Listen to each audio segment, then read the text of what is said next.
জনগণ তার মতামত দেওয়ার অবস্থায় এসছে কিনা, নাকি ওই সংস্কারগুলি না হলে জনগণ মতামত দিতে পারবে না, আবারও একটা ফেসিস্ট কাঠামোর মধ্যে দিয়ে আমাদের যেতে হবে?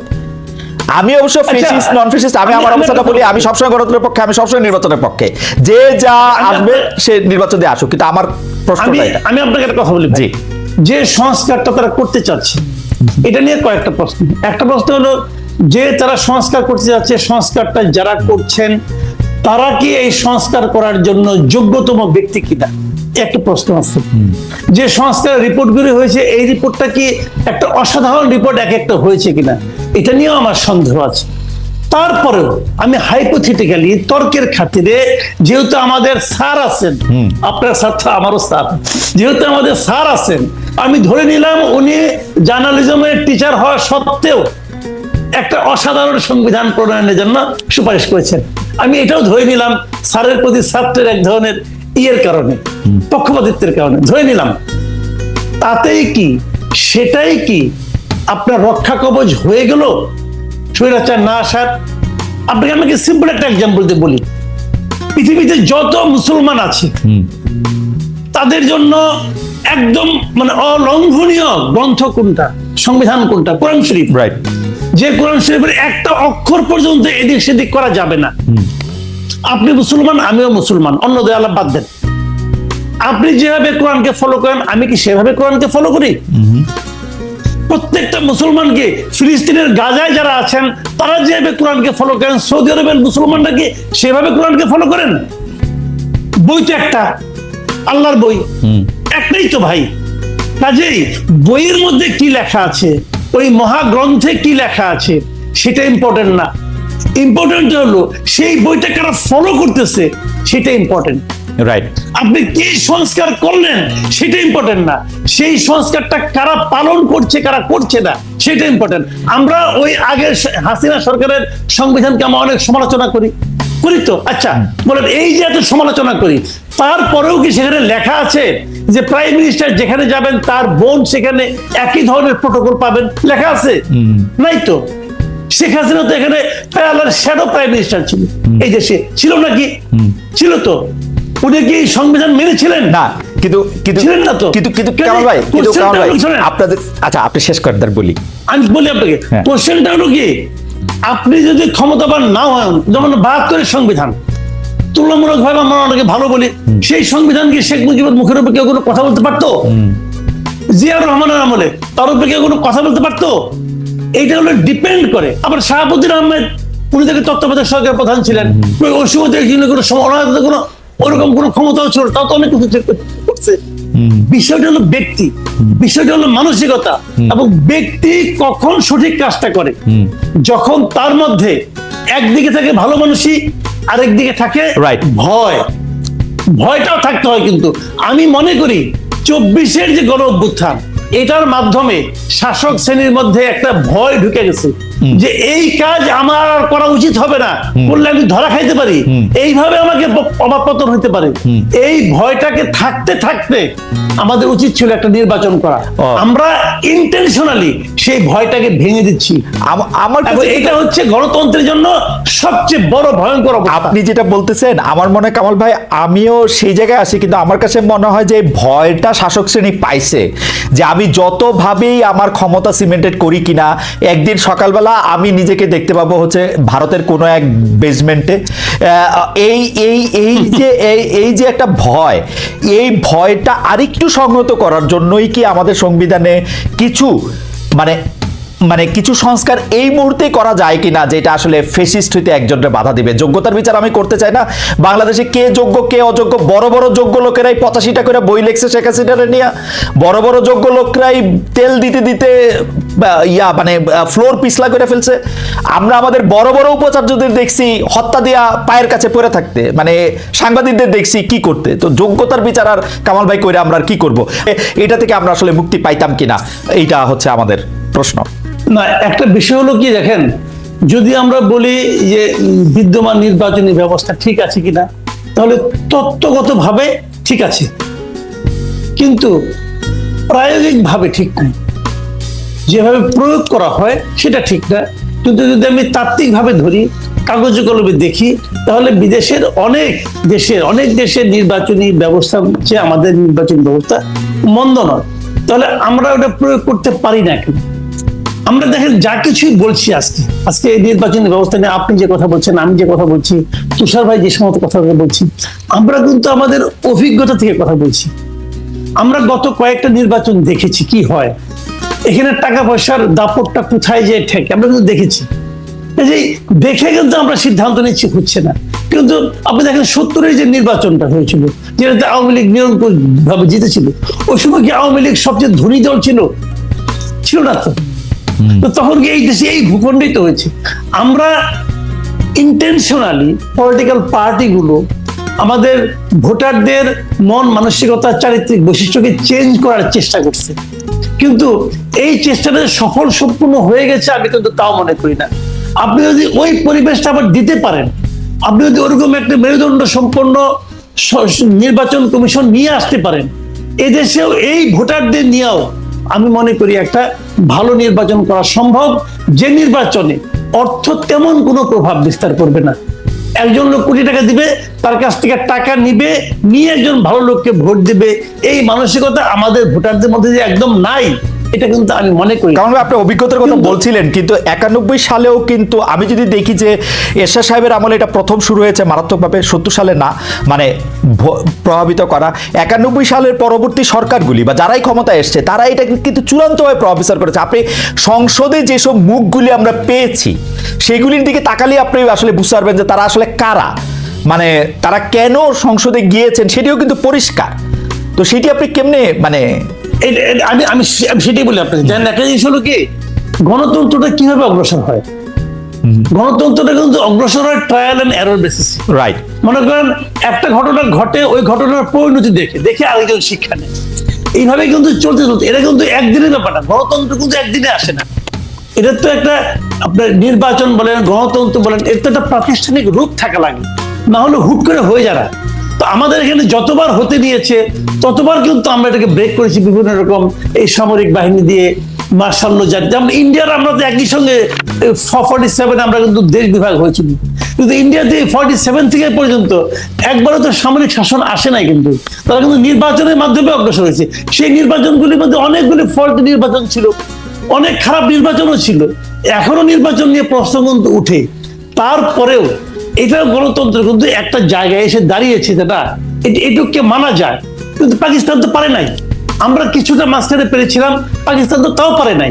তো এইগুলি কিন্তু আপনার ডিপেন্ড করে আপনি কতদিন সেটাকে কন্টিনিউ করতে পারবেন। পলিটিক্যাল পার্টিগুলোর মধ্যে ধান্দা থাকবেই।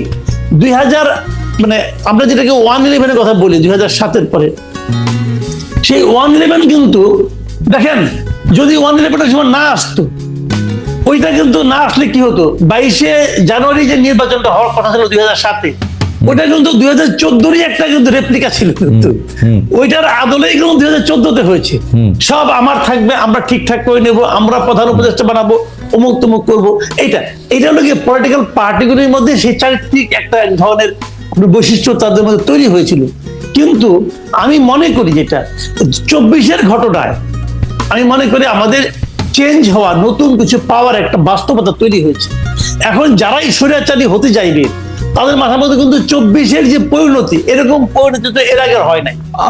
24-এর যে পরিণতি, শাসকের যে নির্মম যে মানে পরাজয় এবং পলায়ন এবং পর্যুদস্ত হওয়ার যে ঘটনা, এরকম ঘটনা কিন্তু অতীতে কখনোই হয় নাই। এরশাদ দেখেন স্বৈরাচারী ছিল, তারও পতন ঘটছিল, কিন্তু উনি কিন্তু ইলেকশন করতে পেরেছেন জেলখানা থেকেও, পেরেছেন তো। কিন্তু এখন কি হচ্ছে, এখন যে বাস্তবতাটা, এরা তো ইলেকশন করতে দিলেও আসতে পারবে না, অবস্থা এমন দাঁড়িয়েছে। মানুষের যে ক্ষোভ, এই ক্ষোভটা দেখে কিন্তু আমি মনে করি আগামীতে শিক্ষা নেওয়ার বিষয় আছে। কিন্তু তার পরিবর্তে আপনি যদি জনগণের হাতে যদি আপনার বেছে নেওয়ার ক্ষমতাটা না দেন, তার যে অধিকার, এটা তো অধিকার নেবে আমার। আপনি যারা বলতেছেন যে ইউনূসকে 5 বছর রাখতে হবে, ওনারা ওনাদের ভালোবাসা থেকে বলতেছেন, ওনাদের ভালোবাসাকে আমি অনার করি, কিন্তু পাশাপাশি আমি ওনাদেরকে বলবো যে আপনি কি সবার কাছে জিজ্ঞাসা করছেন? না। সবার মতামত দিচ্ছেন? না। সবার মতামত যখন নিতে পারবেন, সেটাকে আমি ডেমোক্রেসি বলতে অ্যাবসলিউটলি। আপনি আজকে ইউনূসকে বলবেন, আমি একটা কথা বলে শেষ করি, আজকে আপনি ইউনূসকে ভালো বলতেছেন, আচ্ছা কালকে যদি ইউনূস মারা যায় তখন আপনি কি করবেন? তখন আপনি আরেকজন ইউনূসকে কোথায় পাবেন? পাবেন তো না। সেক্ষেত্রে আপনাকে কি করতে হবে? আপনাকে সিস্টেম ক্রিয়েট করতে হবে। Right. আপনি সংস্কারের কথা বলেন যে সিস্টেম ক্রিয়েট করবেন, আপনার নিজেরাই তো সিস্টেম ভাঙার চেষ্টা করতেছেন যে ওনাকে রাখতে হবে। Okay. কেন? ওনার যদি জনগণের সমর্থন থাকে তাহলে উনি যে একটা পার্টির সঙ্গে আছেন অথবা পরোক্ষভাবে আছেন, উনি প্রকাশ্যে চলে আসেন, ওই পার্টির নেতৃত্ব দেন, ইলেকশন করেন। যদি জনগণ আপনাকে চায় আপনি নির্বাচিত হবেন। ওনার তো টাকার অভাব নাই। 666 কোটি টাকা যদি কয়েকদিন আগে মাফ করে নিচ্ছেন, টাকার তো অভাব নেই রে ভাই। ওই টাকা দিয়ে ইলেকশন করেন না, অসুবিধা কি? আপনারা তো দুজন বাংলাদেশি আসেন, আপনাদের আসলে আয়নাঘরের ভয় বা অন্য কোনো ভয় ভীতির সম্মুখীন হইতেছে না। কামাল ভাইকে ওই কথা অনেকে বলতেছেন আমাদের দর্শকদের মধ্যে, যে কামাল ভাইকে তো আসলে মানে এই কথা বলার জন্য এবং সাংঘাতিক বিরুদ্ধাচরণ করার জন্য আসলে কোনো ধরনের হুমকি ধাপকি এর মধ্যে দিয়ে যেতে হচ্ছে না। কিন্তু কামাল ভাই, আমরা একটু আপনার কাছ থেকে এটিও জানতে চাইবো, আপনি যে প্রসঙ্গে আমরা কথা বলতেছিলাম, শুধু আমরা একটু অ্যাড করি যে আমাদের কাছে কিন্তু মনে হচ্ছে যে সব দিক থেকেই বিএনপি, যেহেতু যদি এখন নির্বাচন হয়, ধারণা করে না হয় যে বিএনপি ক্ষমতায় আসবে, সব দিক থেকে বিএনপির প্রতি কিন্তু একটা আক্রমণের চেষ্টা আছে, এবং বিএনপিও সেই চেষ্টাটা মানে সেই গোবর গু গায়ে মেখে আরো গোবর গু উৎপাদন করার ব্যাপারে তারা নিজেরাও বেশ সচেষ্ট আছে। আপনি যদি বিএনপির প্রসঙ্গটা একটু বলেন। বিএনপি রাজনীতিটা না আমি ঠিক বুঝি না। এটা হলো, আমি আগে যেমন ধরেন আপনার আওয়ামী লীগের আমলে তারা যে রাজনীতিটা করতেন সেটাও অতটা বুঝতাম না। এখন তারা যে রাজনীতিটা করছেন এটাও আমি বুঝি না। একটা রাজনৈতিক দলের মূল কাজটা কি? একটা রাজনৈতিক দলের মূল কাজ হলো দেশের সংখ্যাগরিষ্ঠ জনগণের যে চিন্তা, সেই চিন্তাটাকে ধারণ করা এবং সেই অনুযায়ী কাজ করা। এটা হলো একটা রাজনৈতিক দলের মূল কাজ। এখন বিএনপি কি চায়? বিএনপি, আমি খুব একটা ছোট্ট একটা এক্সাম্পল দিয়ে বলি। বিএনপি বলছে যে নির্বাচন দেন, এটা তো বলছে তারা নানা ভাবে বলছে, কখনো সরাসরি বলছে, কখনো আরে ঠারে বলছে তো। এবং সরকার তাদের এই চাওয়ার জন্য একটুও তার সিদ্ধান্ত থেকে সরে আসে নাই। সিদ্ধান্তটা কি সরকার নেবে যে কবে নির্বাচন হবে কি না হবে? না, সরকারকে সেই ম্যান্ডেট দেওয়া হয় নাই। সিদ্ধান্ত নেওয়ার দরকার, দায়িত্ব সরকারের না, একক দায়িত্ব সরকারের না। সিদ্ধান্ত নেবে জনগণ। এখন জনগণ কি চায়, বিএনপি কি সেই চাওয়াটাকে ধারণ করতে পারে? আমার কাছে মনে হয় না। বিএনপি এক এক নেতা এক এক সময় এক এক কথা বলে। কখনো বলে এই সরকারকে আমরা শেষ পর্যন্ত সমর্থন দিব, আবার সরকারের সঙ্গে তার নির্বাচন বলে যে না, নির্বাচনের ব্যাপারে আমি একমত না। আবার আরেক নেতা দেখলাম বলে যে আমরা প্রতিদিন বলবো আপনারা অনির্বাচিত, ম্যান্ডেট প্রাপ্ত না, এইগুলো বলে। মানে এই সমস্ত কথার মানে না রকম কথামালা দেখি আমরা। বাট আমি আপনাকে সিম্পল বলি, এই দেশের মানুষ বিএনপি কি না চায় আমি জানি না, আমার জানার দরকার নাই। কে নির্বাচন হলে বিএনপি আসবে না, আওয়ামী লীগ আসবে না, জামাত আসবে না, ছাত্ররা আসবে না, ডক্টর ইউনূস আসবে, এটা নিয়ে আমার কোনো মাথা ব্যথা নাই। আমার কথাটা হলো আমি আমার ভোটটা দিতে চাই। 30 বছর হয়ে গেছে ভাই, 35 বছর হয়ে গেছে একটা মানুষের, সে জানে না ভোট কিভাবে দিতে হয়, জাতীয় নির্বাচনে কিভাবে ভোটটা দিতে হয় সে এটা জানে না। সেই লোকের কাছে কিন্তু তারেক রহমানের কোনো ফ্যাক্টর না, তার কাছে ইউনূসের কোনো ফ্যাক্টর না, তার কাছে ওই ডাক্তার শফিকুল ইসলামের কোনো ফ্যাক্টর না। তার কাছে ফ্যাক্টর হলো যে আমি আমার ভোটটা দেব, তারপর সম্মিলিত জনগণ যেটা চাইবে সেটাই হবে, ম্যাক্সিমাম মানুষ যেটা চাইবে সেটাই হবে। কামাল ভাই, আমি যদি একটু তর্কের জন্য একটু বলি, এই জনগণ যেটা চায় এটা আপনি কেমনে জানেন? আমি তো জনগণ, আমি যেটা চাই। কিন্তু এরকম জনগণ তো অনেকে আছে যারা যারা যারা যারা না, এরকম জনগণ তো নিশ্চয়ই আপনি দেখছেন যারা চায় যে ডক্টর ইউনূস থাকুক। এরকম জনগণ তো আপনি দেখছেন খালি ডক্টর তারেক মানে জনাব তারেক রহমান আইসা পয়সা পড়ুক এটা চায়, কোন ধরনের পরীক্ষার মধ্যে দিয়ে চায়। নাম বলি, তারেক রহমান কি ভোট ছাড়া এসে বসে পড়তে চায়? না, তারেক রহমান চায় না, কিন্তু জনগণ তারেক রহমানরা চায়। চাইতে পারে, তার ব্যাপার। এবং জনগণ শেখ হাসিনারও, অনেক জনগণ শেখ হাসিনারও চাইতো। আমি বলি চাইতো। জনগণ কি ভোট চাই কিনা সেটা বলেন।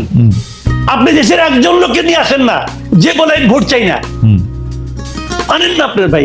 এত সব মানুষ ভোটটা চায় যে আমি ভোট দেব, ভাই আমি তো টেলিভিশনে দেখলাম অনেক লোক কইতেছে যে ইউনূস চাই ইউনূস চাই ইউনূস চাই।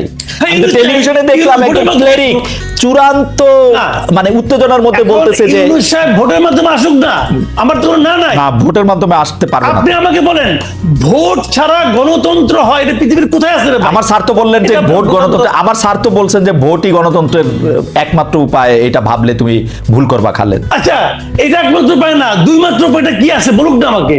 দুই মাত্র উপায়, গণঅভ্যুত্থান একটা ম্যান্ডেট। দ্বিতীয় উপায়টা কি? গণঅভ্যুত্থান। ভোট ছাড়া গণতন্ত্রের দ্বিতীয় উপায়টা কি? কারণ ভাই গণঅভ্যুত্থান আরেকটা ম্যান্ডেট, আরেকটা উপায়। গণঅভ্যুত্থান তো গণতন্ত্র না। গণঅভ্যুত্থান দিয়ে আমরা যাদেরকে বসাইছি তারা ক্ষমতায় থাকুক, এটা আমাদের চাওয়া, এটাই গণতন্ত্র। শুনেন, গণঅভ্যুত্থানটা হলো একটা শক্তি প্রদর্শনের খেলা। জি, আমি শক্তি দিয়ে, আমার সঙ্গে অনেক লোক আছে, অনেক লোকের শক্তি একত্রিত হয়ে তোমাকে প্রেসার দিয়ে তোমাকে আমি নামাই দিছি, এটা হলো গণঅভ্যুত্থান। আর গণতন্ত্র হলো সবচেয়ে যার শক্তি কম, যে নিরীহ মানুষটা সেও সঙ্গোপনে যে নিজের মতটা প্রকাশ করতে চায়, সেটা হলো গণতন্ত্র, সেটা হলো ভোট। আমি তো এই ভোটটা চাই, যে সবচেয়ে যে লোকটা কখনোই রাস্তায় নামবে না, কিন্তু সে ভোটের দিন যে শান্তি মতো যে সে তার মতামতটা প্রকাশ করে দিয়ে আসবে, তার মতামতটাকে আপনি ইগনোর করবেন কোন বিবেচনায়? কামাল ভাই পৃথিবীর কে করে, কোথায় করে?